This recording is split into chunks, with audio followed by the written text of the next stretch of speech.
আমারও চিন্তার বিষয় না, আমার পরিবারের আর চিন্তার বিষয় না।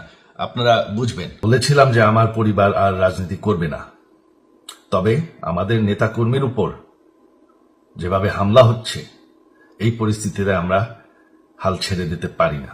দেশের এই পরিস্থিতিতে শুরুতে এমন মন্তব্য করলেও ভারতের সংবাদ মাধ্যমকে দেয়া সাক্ষাৎকারে তিনি বলেন, ওটা ছিল অভিমানী বক্তব্য। হ্যাঁ, সেটা আমরা সবাই অভিমান করেছিলাম। তবে পরের দিন যখন দেখি যে আমাদের নেতাকর্মীদেরকে হত্যা করা হচ্ছে, তখন আমরা বললাম যে আমাদের নেতাকর্মীদেরকে ছেড়ে দেওয়া যাবে না, তাদেরকে অর্গানাইজ করতে হবে। জয় স্বীকার করেন, আওয়ামী লীগ সরকারের আমলে অনেক বিষয়ে ভুল হয়েছে। সে কেউ যদি মিলিটেন্ট হয়, তার বিচার করে তাকে জেলে দেওয়া উচিত।